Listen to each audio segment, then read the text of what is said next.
Okay, so I believe we are all here. Welcome everybody. Welcome to my studio and welcome to my channel. Today is our, I believe, fifth session for our summer camp. And today we have 4 performers. And today our topic of discussion is pedaling. How to pedal effectively when we play the piano. So without further ado, let's welcome our first performer of the day. It will be Malia. And let me spotlight Malia. Tell us what you're gonna play today, Malia. Hi, my name is Maria, and I'm going to play a song that made up with the Hummingbirds. So it's a song you composed.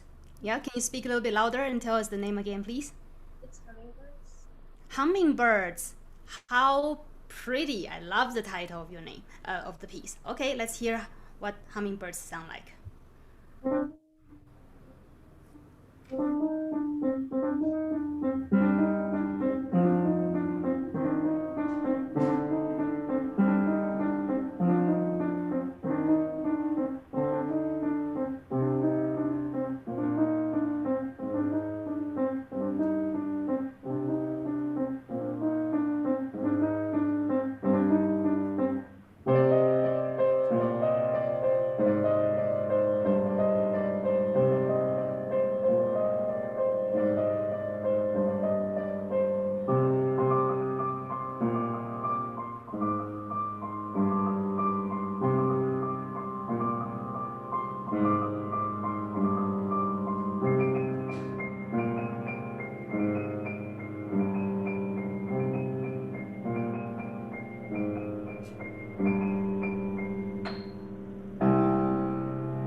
Thank you very much, Maria. Great job. Okay, so obviously you had a motive, right? Which I think, right, is like that. And then your bird flew higher and higher, trying to find more flowers, I think, right? So it was interesting. I like how you moved up. And then I also noticed in the beginning of the piece, you didn't use the pedal. And then as the hummingbird flew higher, you started to add more pedal. Was that intentional? Okay, good, right? So since today our topic of discussion was pedaling, right? I want everybody to share a few things or a few tips that they know when it comes to piano pedaling. So I also have a camera here on the pedal so we can use that to kind of demonstrate. So when we talk about pedaling on the piano, basically what happens? Can you tell us, Maria, for those of the people that are watching that may not know anything about pedaling? So one of them makes it louder and brings it up. One of them brings a lot and makes it louder. And if you lift it and cover your strings, that way it doesn't sound. I think you need to sit closer to the camera so we can hear you better. So say that again, please. So pedals, some pedals make louder noises with rings. Mm-hmm. Makes it like last longer. Than keys that go up. Okay. All right. So I think what you're telling us is that the pedal sustains the note, right? So the word we use is sustaining. So it makes the note ring on because the dampers inside the piano are lifted, so the strings are able to vibrate longer for a much longer period of time. So pedal is very useful, right? Pedal makes the sound, I think you were saying, bigger, right? Because the strings are able to vibrate freely. So, and also when we usually press the pedal down, all the dampers in the piano are lifted so that even the notes that you are not playing the strings can still sound sympathetically with the notes that you are actually playing. So overall, it makes the sound bigger. Okay, well, that's a very, very good tip. In other words, whenever, right, we want to create a big sound, or whenever we want to create a long sound, pedal can help us to enhance that idea, right? So that is one very good tip. So when it comes to playing any piece on the piano, right, there are exceptions. Some pieces really do not require the pedal, but a lot of pieces, when you are playing a particularly loud chord, for example, or you want to play a particularly long chord or long note, then it is often quite a good idea to press the pedal down so that it will enhance that idea. Now, that's not to say that whenever you want to play loud, you just use the pedal, right, to help you do that. Or whenever you want to play a long note, you just use the pedal to do that. So the equation doesn't go both ways. It can help you to enhance it, but it should not be the only way that you to play loud or long note. So we must be able to play loud notes as well as long notes without the pedal, right? So if we just want to play a note that's long, yep, we can hold our finger down, right? So it doesn't mean that, you know, you just press the pedal down and let go of the finger, right? And only let the pedal do the job, okay? But a lot of cases, it can certainly enhance the effect. Okay, so thank you for sharing that with us. So we are going to go to our next performer now, and it'll be Bravery. So tell us why you're playing Bravery. Out of the blue. Great. And do you know who the composer is? So Maria played a piece that she made up, right? So she was the composer. Who is the composer for your piece? Jennifer. Thank you, Jennifer Ackland. Okay. All right, let's hear your piece.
Thank you, Bravery.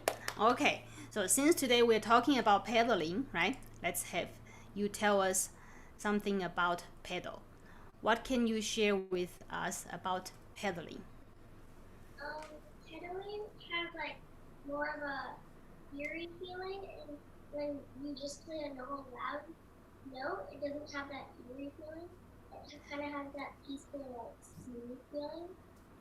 Did you say eerie? What was the word you used? I used the word kind of eerie and smooth. Eerie? Okay. All right, well, that's a different tip compared to what Malia gave us. That's good, right? So Malia gave us the tip of using the pedal to help us play louder, right? When we want something loud, because it sort of, because the strings are ringing, right? It automatically makes everything a little bit louder. But of course, it can be soft, doesn't have to be, but that's one tip, right, that she gave us, and longer. So you are telling us that pedal can change the mood of the piece. Good, you're absolutely right, right? So piano pedaling can completely change the mood of a particular piece. It can enhance whatever mood, right, that you're trying to communicate. So sometimes it could be eerie, right? That's a good word. That's not a word that a lot of people think about when it comes to piano playing. It could also give us, what was the other word you used? Did you say peaceful? Peaceful. Peaceful, yeah. It's up, depending on how you, what the material is. By adding the pedal, sometimes it can enhance the peaceful mood of the particular piece. So basically, you're telling us character, right? Pedal can change or enhance the character of the music. So that's a very good tip. Thank you for sharing that with us. Okay, great job.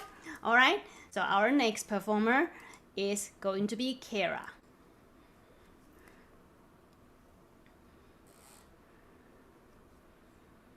Hello. Hi, Kara. So tell us what you're playing today. I will be playing Song of the Storms. What's the name again? Song of the Storms. Thunderstorms? Song of the Storms. Oh, Song of the Storms. Yes. Okay. All right. And who wrote it? Do you know? Is this some piece that you made up also, like Malia? I wasn't able to find it. It wasn't Okay. on. All right, but it was not your composition, right? Not mine. Okay, that's okay.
It's very pretty, right? Okay, so I think if I remember correctly, you told me that you sort of had learned this piece because you watched a video or of somebody playing this, right, on YouTube. And it's from like a game, is it a game, like a video game music? How interesting, right? So that's certainly, right, how a lot of people learn, right? They learn by ear and they listen to somebody play or they watched somebody play. It's totally valid, right? So you enjoy the sound of this piece, so you picked it up kind of just like that, right? Without the sheet music. That's quite something, right? That means you have good ears, right? Good for you. You're very lucky.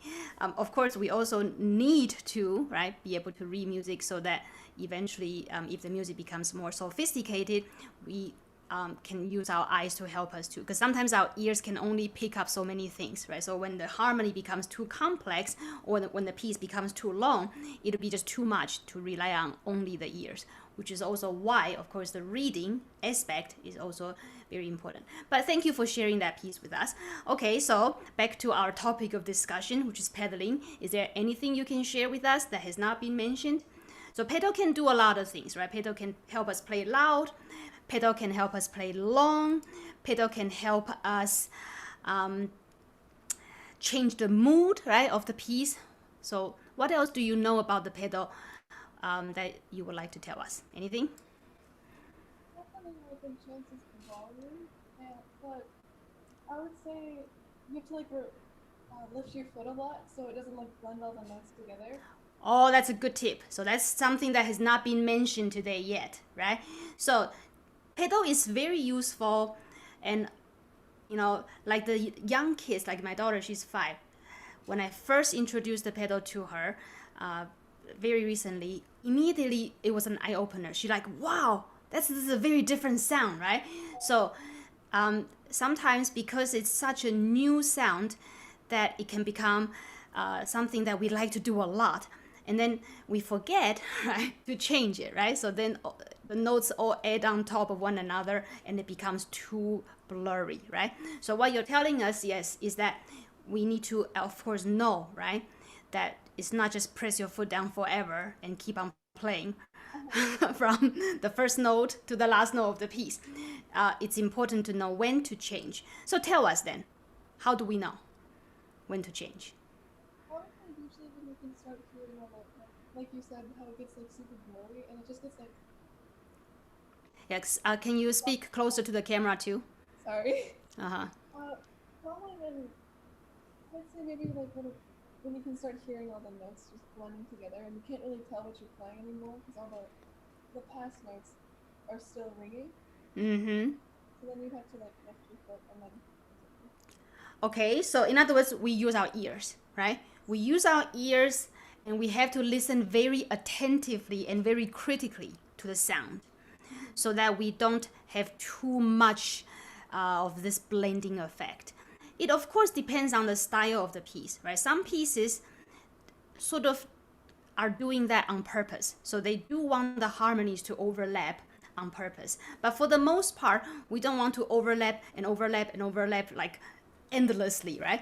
I like to, I think, if you've been my student long enough, you'll know that I like to compare with paintbrush. So suppose you have this one paintbrush and you have many different pots of paint. At first you dip it into, let's say, yellow. So then you use that paintbrush. It has the yellow paint on it. You draw on the paper. It's a beautiful yellow, right? Now, if you want to now go to, say, pink, right? What you want to do is you want to clean the brush, right? So you only have this one brush. You want to clean the brush in the clear water. So then when you dip into the pink, you can have this pure pink color. And then if you want another color, let's say green, well, you got to clean out the brush again, right? So the pink is gone. So you have your beautiful green color. Now, suppose you forgot to clean the brush. Sometimes you have a lucky combination. So sometimes pink and yellow, suppose you didn't clean the brush very good after the paint, the yellow paint, and you dip it into the pink pot. The result might be okay, right? Because pink plus yellow might not be that strange. It's still a pretty color, so it worked out. And then you might clean it maybe a little bit, but not 100%, and then you dip it in the green pot. It might still be okay, but people are starting to notice that these are not pure colors anymore. Do we agree? So it might work for a little bit, but eventually, if you just don't clean the brush very good, and you just keep dipping it into different colors, what will happen? Well, you will have a color that nobody can recognize, right? So if you do pink, yellow, green, blue, red, purple, brown, eventually it all looks like this dark gray, right? This very brown, ugly, muddy color, right? So that's kind of what petal is gonna be like, right? So if you don't clean your petal very well, sometimes it works out in your favor just because the two chords might be complementary. So they may overlap, but still acceptable, right? But then eventually it will continue to build up more and more and more, and then it won't work. Okay, so thank you for the tip. So using our ears to know when to change the pedal is very important. Okay, thank you, Kara. All right, our last performer of the day is going to be Zane. So Zane, what are you going to play for us today? You don't need the music. I know you memorized it. Yeah. I'm going to be playing Sonatina in C major. You mean F? Oh, I yes. think it's in F. Yes. Bye. Yes, definitely. Now Who's the composer? Beethoven. Beethoven. Thank you. Let's hear it.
Thank you, Zane. Right? Good job.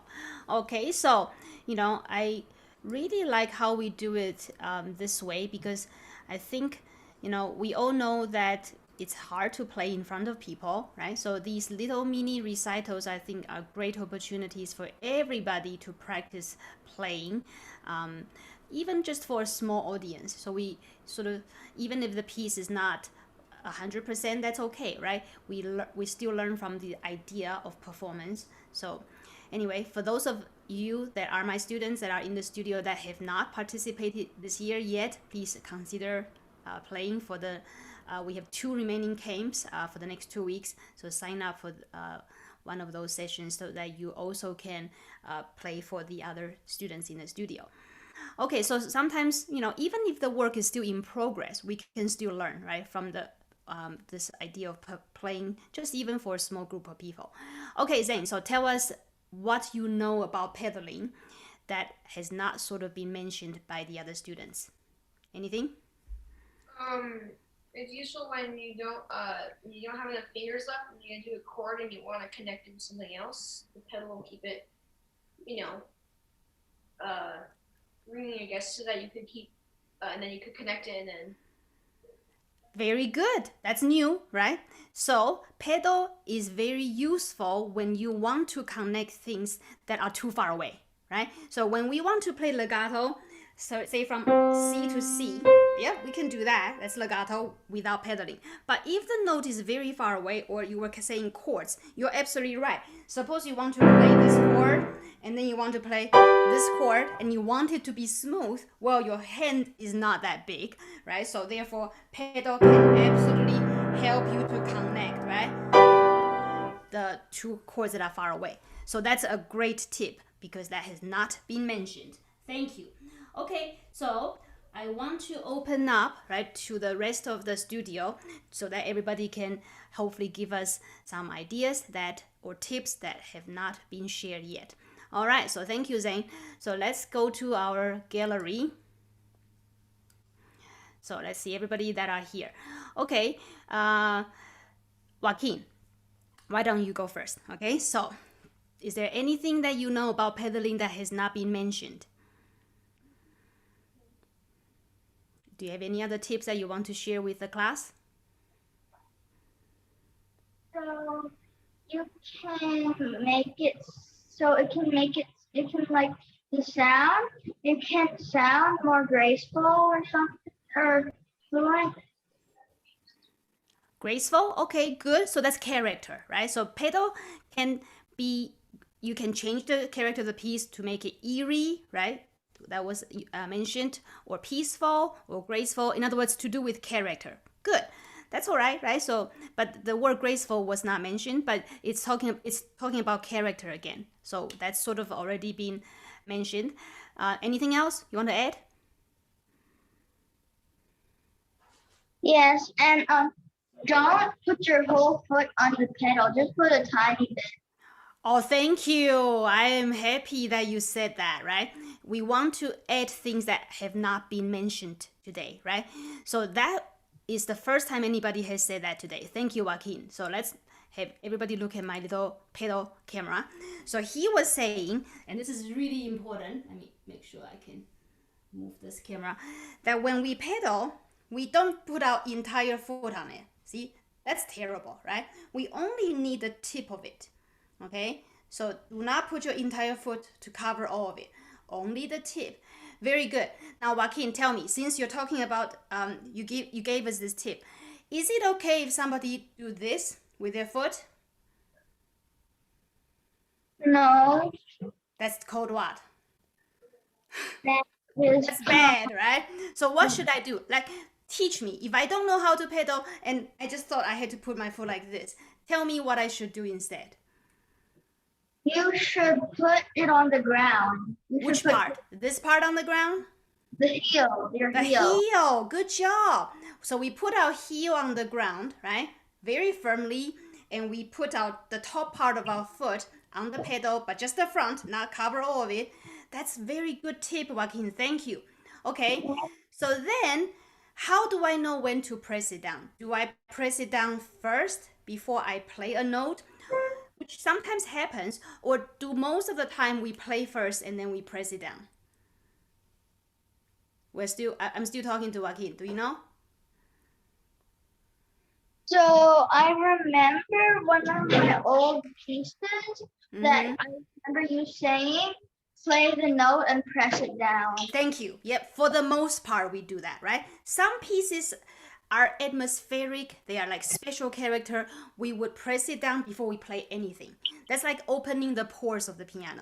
Usually like in romantic pieces or impressionistic pieces, that might be the case. But for the most part, right, especially for the beginners, the way I do teach you guys is we play the note first, right? I'm gonna use Zane's piece. So we play the note first.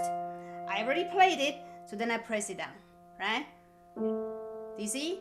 In that order. So thank you very much, Joaquin, for that tip. All right, let's open up to the rest of the studio again. So let's look at our gallery. Letty, I see you there. So you are also 8 years old like Joaquin. Do you have anything to add for us? Are you there, Letty? She's not there. Okay, then we'll open up to Pierce since he raised his hand. So Pierce, what can you tell us about pedaling that has not been mentioned? It can make playing easier. Like, as you said, it can help you reach far notes. So you can connect notes that are far. Good. So that's already been discussed. Is there anything new you can add? Different pedals do different things. Like the right one sustains it. The middle pedal, when you press the note down and then press the pedal, it only sustains that note. And the left one, when you play it, it shifts like the hammers over, so it plays one string instead of three. So it makes it what? Quieter, yeah. Right? Thank you. So that's totally new, right? So he added something that has not been discussed today. He told us that on the grand piano that we have basically, most grand pianos have 3 pedals, right?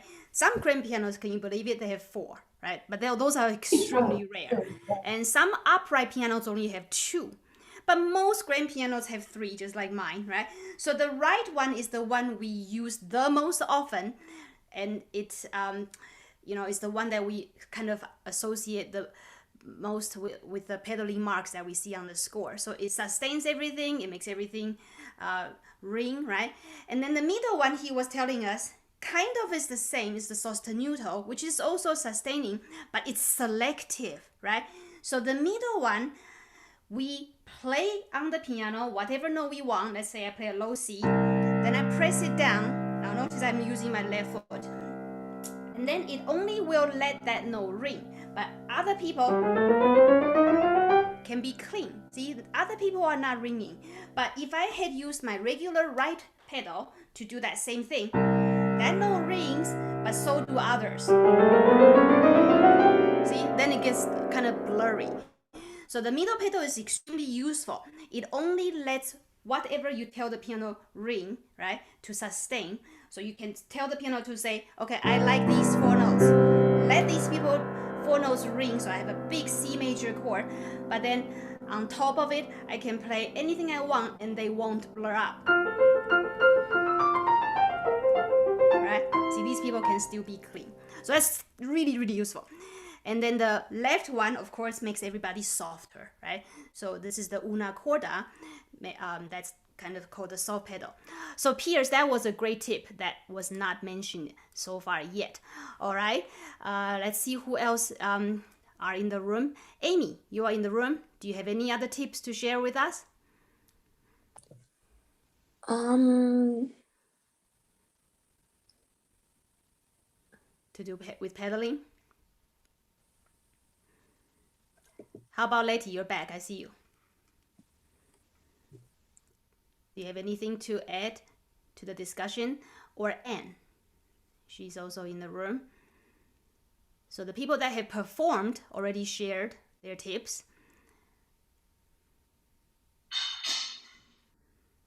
Does anybody have anything new to add to the discussion?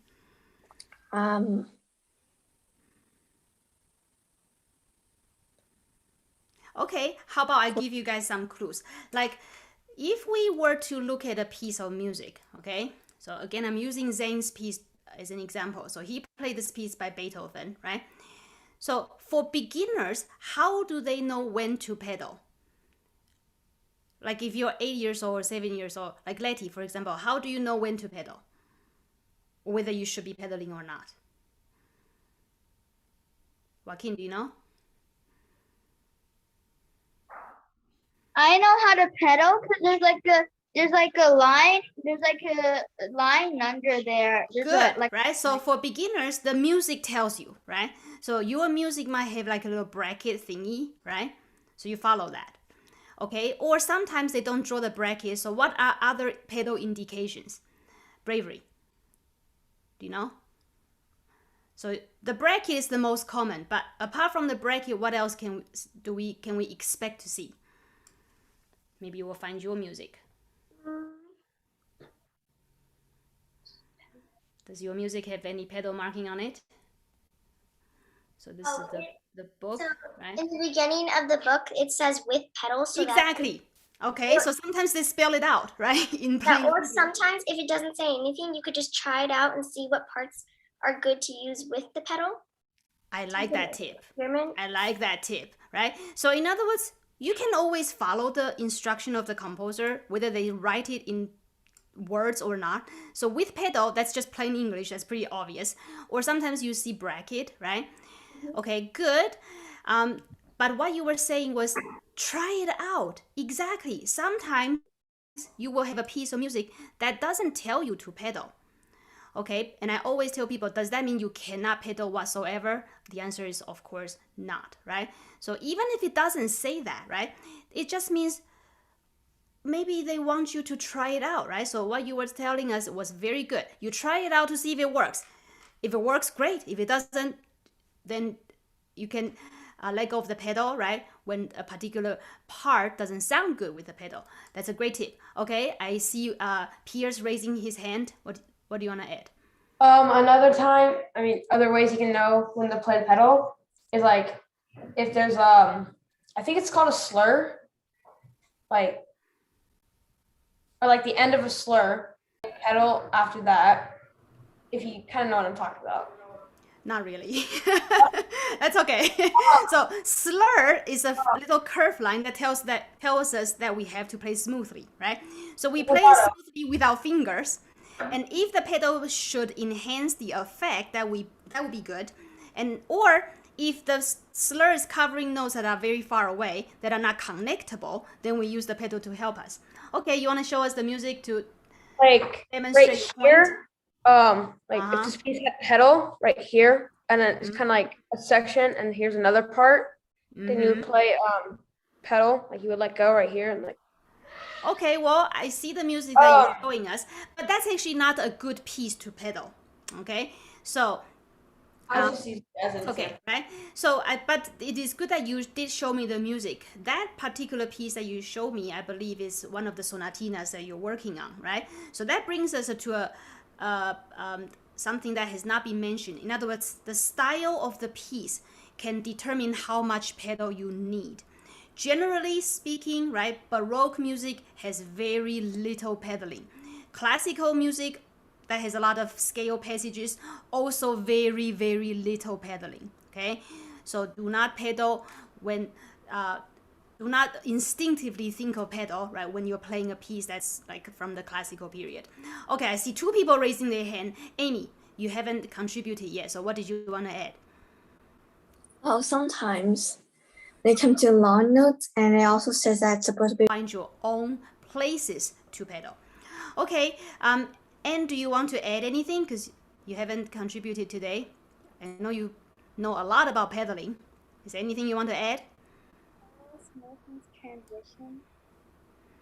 Can you speak louder? Pedal smoothens transitions. Transition from what? From like I don't know. I kind of forgot, but I remember it smoothens something from transitions from. Okay, well, let me help you out. Are you talking about like how to pedal when you see this little spiky thing? Is that what you mean by transitioning from one pedaling to another? Is that what you're talking about? Because that's actually something that has not really been discussed, right? So let's go back to my pedal camera. So when we see the little spike, right, I'll use Bravery's piece as an example. So we play the first note, we press it down, everything sort of works. Now when we get to a new measure, we have a new harmony. So we play new note, we come up and we go back down, right? In that order. I play new note in the next measure, my pedal comes up and goes back down. Now I'm doing it slowly so that I can talk in between what I'm doing, right? So that is how it works. Now, there are two common problems. One, people come up too early, so they do like this. Before they play something new, they let go of the foot, right? And then they have no sound. And then they press it down after they play the next measure, and then they let go, right? So that's, of course, broken, right? So that's a common problem. So you always have to be patient until you have played the new note of whatever the new harmony is.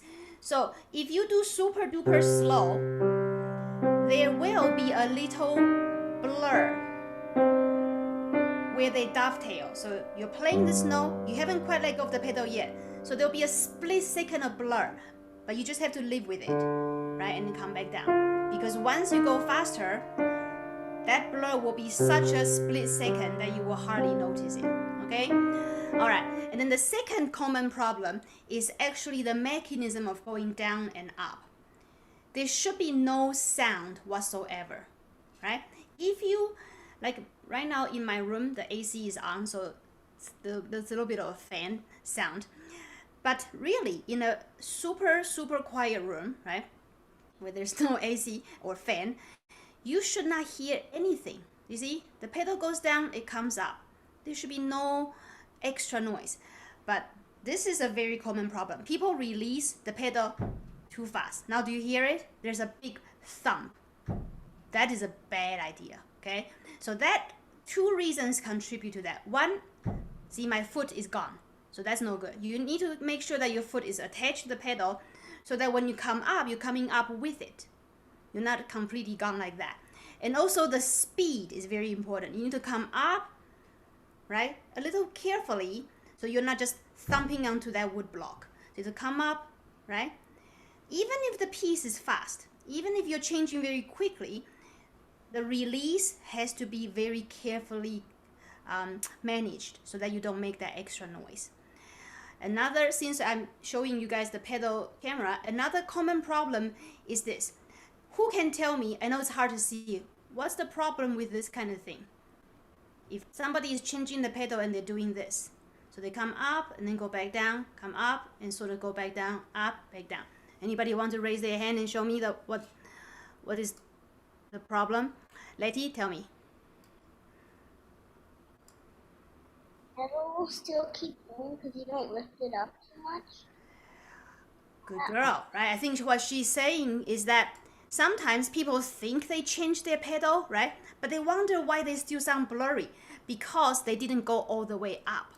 So that's a very important tip, right? In other words, you must come up until you cannot come up anymore. Then you go back down.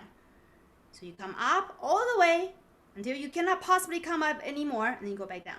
If you're only coming up halfway and then going back down, halfway and going back down, you have not completely cleared the harmony. So eventually it's like this paint brush. You're only half cleaning it. You got rid of some of the old paint, but not all of it. There's still some residue on it. So eventually all of those little color pigments are going to add up and you're gonna have a big mess again. Okay, so that's a great tip, Letty. Very good. Well, you know, these discussions can really go on and on and on, right? But of course, our time is limited. So today, I hope all of you learned a little bit of something about pedaling. And if there are other things that you can think of that have not been mentioned, of course, you can comment in the video and share other tips that you come up with or that you realized that have not been shared today. Okay, and same goes with the viewers. If you guys have any other tips that you can think of, please do share with us. I'm sure everybody would like to learn from you as well. Okay, so we are done for today. So thank you to all the students that performed today, and thank you for all the other students that are here that contributed their ideas and their tips for pedaling. And I will see you guys again next week. Bye-bye now. Bye. Bye. Bye. Have a good day.